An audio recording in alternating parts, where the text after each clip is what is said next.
നമസ്കാരം സുഹൃത്തുക്കളെ, ഇന്നത്തെ ഈ എക്സ്പ്ലെയിനറിലേക്ക് എല്ലാവർക്കും സ്വാഗതം.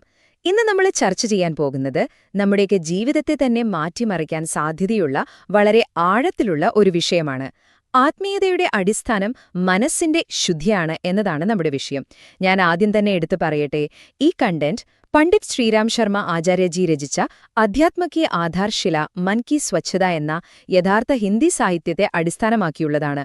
നമ്മൾ ദിവസവും കുളിക്കുന്നു, വീട് വൃത്തിയാക്കുന്നു, പക്ഷേ നമ്മുടെ മനസ്സിന്റെ കാര്യത്തിലോ അതിനെക്കുറിച്ച് നമ്മൾ ചിന്തിക്കാറുണ്ടോ? ഇതാണ് നമ്മൾ ഇന്ന് പരിശോധിക്കാൻ പോകുന്നത്. ശരി, നമുക്ക് നേരിട്ട് തന്നെ വിഷയത്തിലേക്ക് കടക്കാം. നോക്കൂ, നമ്മുടെ മനസ്സിന്റെ അവസ്ഥയാണ് യഥാർത്ഥത്തിൽ നമ്മുടെ ജീവിതത്തെ പ്രകാശിപ്പിക്കുന്നത്. ഇവിടെ നമ്മൾ മനസ്സിലാക്കേണ്ട ഏറ്റവും പ്രധാനപ്പെട്ട ഒരു തത്വമുണ്ട്. അതായത്, നമ്മുടെ ശാരീരിക ശുചിത്വത്തേക്കാൾ 100 മടങ്ങ് പ്രധാനമാണ് നമ്മുടെ ദൈനംദിന മാനസിക ശുചിത്വം. എല്ലാ ആത്മീയതയുടെയും അടിസ്ഥാനം മനസ്സിന്റെ ശുദ്ധിയാണ്. നമ്മൾ പുറത്തുപോയി വരുമ്പോൾ ശരീരത്തിൽ അഴുക്ക് പറ്റിപ്പിടിക്കുന്നത് പോലെ തന്നെ നമ്മുടെ മനസ്സിലും ദിവസവും പല വിധത്തിലുള്ള മാലിന്യങ്ങൾ അടിഞ്ഞുകൂടുന്നുണ്ട്. അതാദ്യം വൃത്തിയാക്കേണ്ടത് തീർച്ചയായും നമ്മുടെ ഏറ്റവും വലിയ ആവശ്യമാണ്. അപ്പോൾ നിങ്ങൾ ചിന്തിക്കുന്നുണ്ടാകും, ഈ മനസ്സിൽ അഴുക്കുകൾ അടിഞ്ഞുകൂടുമ്പോൾ യഥാർത്ഥത്തിൽ എന്താണ് സംഭവിക്കുന്നതെന്ന്, അല്ലേ? ദേഷ്യം, അത്യാഗ്രഹം, അഹംഭാവം, കാമം, അസൂയ ഇവയൊക്കെ വെറും വികാരങ്ങളാണെന്ന് നമ്മൾ കരുതും. എന്നാലല്ല, ഇവ യഥാർത്ഥത്തിൽ കടുത്ത മാലിന്യങ്ങളാണ്. ഈ മാലിന്യങ്ങളിങ്ങനെ കൂടി വരുമ്പോൾ ഒരാൾ സ്വന്തം നെഗറ്റിവിറ്റിയിൽ തന്നെ കുടുങ്ങിപ്പോകും. പുറത്ത് കാണാൻ ഒരു മനുഷ്യനാണെങ്കിലും ഉള്ളിലൊരു രാക്ഷസനെയോ മൃഗത്തെയോ പോലെ അയാൾ പെരുമാറാൻ തുടങ്ങും. സത്യത്തിൽ അത് നമ്മുടെ വളർച്ചയുടെ സകല വാതിലുകളും അടച്ചുകളയുകയാണ് ചെയ്യുന്നത്. ഈ മലിനമായ മനസ്സ് എങ്ങനെയാണ് സ്വന്തം ദുരിതം സ്വയം സൃഷ്ടിക്കുന്നതെന്ന് നോക്കാം. പുസ്തകത്തിൽ വളരെ വ്യക്തമായി പറയുന്നുണ്ട്, അത്തരംകാർ ഈ ലോകത്തെ ഒരു ശ്മശാനമായും ജീവിക്കുന്ന നരകമായും മാത്രമേ അനുഭവിക്കൂ. ഇവരെപ്പോഴും മറ്റുള്ളവരിൽ തെറ്റുകൾ മാത്രം കണ്ടുപിടിക്കും. പോകുന്നിടത്തൊക്കെ ശത്രുക്കളെ കാണുക എന്നതാണ് ഇവരുടെ ഒരു സ്ഥിരം അവസ്ഥ. എത്രത്തോളമെന്നാൽ സ്വന്തമായി സ്നേഹിക്കുന്നവരെ പോലും അവർ സംശയത്തോടെ ശത്രുക്കളായിട്ടേ കാണൂ. ഈ മലിനമായ കാഴ്ചപ്പാട് അവരെ ഉള്ളിൽ നിന്നിങ്ങനെ കാർന്നു തിന്നുകയും നിരന്തരമായൊരു അശാന്തിയിലേക്ക് തള്ളിവിടുകയും ചെയ്യും. ഇത് വല്ലാത്തൊരവസ്ഥയാണ് കേട്ടോ. ഇനി ഇതിലെ ഏറ്റവും കൗതുകകരമായ കാര്യം എന്താണെന്ന് ഞാൻ പറയാം. നമ്മുടെ ഉള്ളിലെ കാഴ്ചപ്പാട് ബാഹ്യലോകത്തെ എങ്ങനെ മാറ്റിമറിക്കുന്നു എന്നത് ശരിക്കും അത്ഭുതപ്പെടുത്തുന്ന ഒന്നാണ്. അശുദ്ധമായ കാഴ്ചപ്പാടുള്ള ഒരാള്, ഞാൻ നേരത്തെ പറഞ്ഞതുപോലെ, എല്ലായിടത്തും തെറ്റുകളും ശത്രുക്കളെയും മാത്രമേ കാണൂ.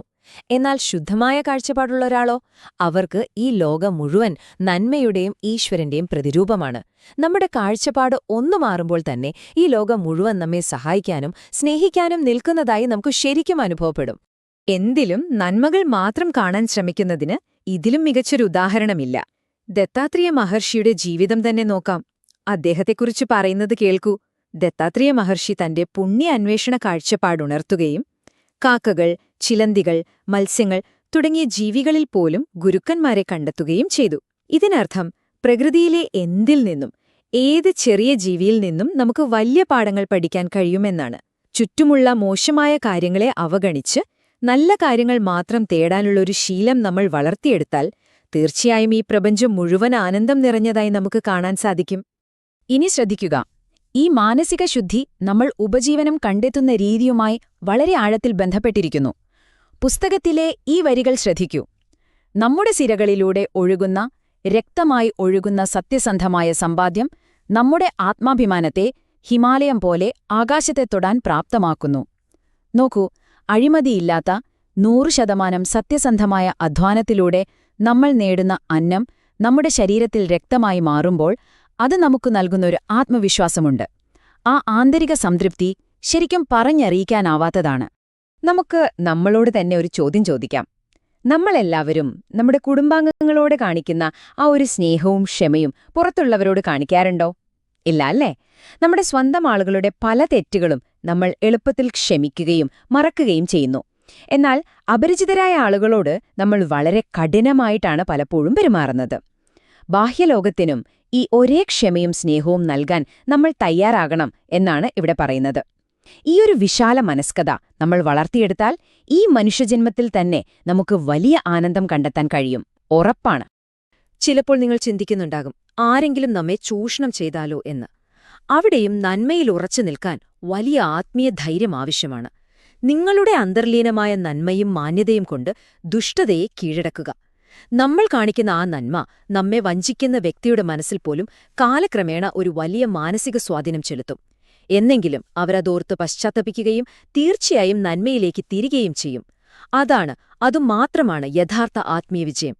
ജീവിതമെന്ന് പറയുന്നത് ലാഭവും നഷ്ടവും, സന്തോഷവും സങ്കടവും, പകലും രാത്രിയും ഒക്കെ നിറഞ്ഞതാണ്. ഒരു തുണിയുടെ നൂലുകൾ നെയ്തെടുക്കുന്നത് പോലെയാണ് ജീവിതം ഇത്തരം കയറ്റിറക്കങ്ങളാൽ നെയ്തെടുക്കപ്പെട്ടിട്ടുള്ളത്. എന്നാൽ ശുദ്ധമായ മനസ്സുള്ള ഒരാൾ ഇവയെ ഒരു കളിയുടെ മനോഭാവത്തോടെ വളരെ ലഘുവായിട്ടാണ് കൈകാര്യം ചെയ്യുന്നത്. ഒരു കളിയിൽ തോൽക്കുമ്പോൾ നമ്മൾ അങ്ങനെ ഇരുന്ന് കരയാറില്ലല്ലോ. അതുപോലെ തന്നെ ജീവിതത്തിലെ നഷ്ടങ്ങളെയും വളരെ ശാന്തമായി നേരിടാനും മുന്നോട്ടു പോകാനും നമുക്ക് സാധിക്കണം. നമുക്കിവിടെ ഒരു നിമിഷമൊന്ന് ശാന്തമായി ചിന്തിക്കാം. ഈയൊരു ചോദ്യം നിങ്ങളോട് തന്നെ ചോദിക്കുക. ഈ ലോകത്തിലെ ഏറ്റവും വലിയ പ്രയത്നം അല്ലെങ്കിൽ പുരുഷാർത്ഥം എന്താണ്? ഒരുപാട് സമ്പത്ത് നേടുന്നതാണോ, അധികാരമാണോ, അതോ മറ്റുള്ളവരെ മാറ്റിയെടുക്കുന്നതാണോ? ഇതിനുള്ള യഥാർത്ഥ ഉത്തരം കേൾക്കുമ്പോൾ നിങ്ങൾ തീർച്ചയായും അത്ഭുതപ്പെടും. ഇതാണ് ആ ഉത്തരം. ഒരാളുടെ ആന്തരിക അശുദ്ധികൾ കണ്ടെത്തി അവ തിരുത്താൻ ശ്രമിക്കുന്നതാണ് ഈ ലോകത്തിലെ ഏറ്റവും വലിയ പ്രയത്നം. കേട്ടോ, മറ്റുള്ളവരെ നന്നാക്കുന്നതല്ല, മറിച്ച് നമ്മെ തന്നെ തിരുത്തുകയും നമ്മുടെ സ്വന്തം മനസ്സിനെ ശരിയായ പാതയിലേക്ക് നയിക്കുകയുമാണ് ഏറ്റവും വലിയ കാര്യം. സ്വയം മെച്ചപ്പെടുക എന്നത് പൂർണ്ണമായും നമ്മുടെ സ്വന്തം കൈകളിലുള്ള കാര്യമാണ്. അതിനും മറ്റാരും ഒരു തടസ്സവുമല്ല. മാനസിക ശുചിത്വമില്ലാതെയുള്ള വെറും ആചാരങ്ങൾ വ്യർത്ഥമാണെന്ന് ഇത് നമ്മെ ഓർമ്മിപ്പിക്കുന്നു. മലിനമായ ചെളി പോലെ മോശമായ പ്രവണതകളാൽ മനസ്സ് അഴുകുകയാണെങ്കിൽ മന്ത്രജപവും ആരാധനയും കൊണ്ട് എത്രമാത്രം പ്രയോജനം ലഭിക്കും? ശുദ്ധമായ ഒരു മനസ്സാക്ഷിയാണ് സത്യത്തിൽ ലോകത്തിലെ ഏറ്റവും വലിയ പ്രാർത്ഥന. ഭഗവാൻ കുടികൊള്ളാൻ ആഗ്രഹിക്കുന്നത് തന്നെ നിർമ്മലമായ അത്തരം മനസ്സുകളിലാണ്. നമ്മുടെ മനസ്സ് ശുദ്ധമാണെങ്കിൽ നമ്മൾ ചെയ്യുന്ന വളരെ ചെറിയ പ്രാർത്ഥനകൾ പോലും വലിയ ഫലം നൽകും. അപ്പോൾ ഇതിൽ നിന്നെല്ലാം മനസ്സിലാക്കേണ്ട ഏറ്റവും പ്രധാനപ്പെട്ട കാര്യം ഇതാണ്. സംസ്കൃതത്തിൽ സുമനസ് എന്നൊരു അതിമനോഹരമായ വാക്കുണ്ട്. നല്ലതും വളരെ ശുദ്ധവുമായ മനസ്സുള്ള ഒരാളെന്നാണ് ഇതിനർത്ഥം. ഒരു മനുഷ്യനെ സംബന്ധിച്ചിടത്തോളം ജീവിതത്തിലെ ഏറ്റവും വലിയ നേട്ടവും സവിശേഷതയും ഈ സുമനസ് നേടിയെടുക്കുക എന്നതാണ്. ഇത് സ്വന്തമാക്കിയ ഒരു വ്യക്തിയുടെ ജീവിതം യഥാർത്ഥ അർത്ഥത്തിൽ വിജയിച്ചു എന്ന് നമുക്ക് ഉറപ്പിച്ചു പറയാം. സമ്പത്ത് എന്നതിനെക്കുറിച്ചുള്ള നമ്മുടെ പരമ്പരാഗത കാഴ്ചപ്പാടുകളെ തന്നെ ഈ ആത്മീയ ചിന്ത തിരുത്തിക്കുറിക്കുന്നുണ്ട്. ഒരു രാജ്യത്തിന്റെ സമ്പത്ത് സ്വർണമോ വെള്ളിയോ അല്ല, മറിച്ച് ഉയർന്ന ചിന്താഗതിയുള്ള പൗരന്മാരാണ്. ശുദ്ധമായ മനസ്സുള്ള മനുഷ്യർ എവിടെ ജീവിക്കുന്നുവോ ആയിടം ഭൂമിയായാലും മറ്റൊരു ലോകമായാലും അവിടെ സ്വാഭാവികമായും സ്വർഗം സൃഷ്ടിക്കപ്പെടുന്നു. അത്തരം മനുഷ്യരുടെ മൂല്യം സ്വർണത്തിന്റെയും വെള്ളിയുടെയും എത്ര വലിയ മലകളെക്കാളും എത്രയോ വലുതാണ്, ശരിയല്ലേ? ഇതുവരെ നമ്മൾ ഇതിന്റെ താത്വികമായ വശങ്ങളാണ് കണ്ടത്. ഇനി നമുക്ക് ഇതിന്റെ പ്രായോഗിക തലത്തിലേക്ക് വരാം. വെറും ആചാരങ്ങൾക്കപ്പുറം ഈ ഉയർന്ന ആത്മീയ ആദർശങ്ങൾ നമ്മുടെ ദൈനംദിന ജീവിതത്തിൽ എങ്ങനെ പ്രാവർത്തികമാക്കാം? എങ്ങനെയാണ് നമ്മൾ യഥാർത്ഥ ആത്മീയ സാധനയുടെ തലത്തിലേക്ക് പ്രവേശിക്കേണ്ടത്? നമുക്കത് നോക്കാം. ഇതൊരു പ്രായോഗികമായ പാതയായി എങ്ങനെ വികസിക്കുന്നു എന്ന് നോക്കാം.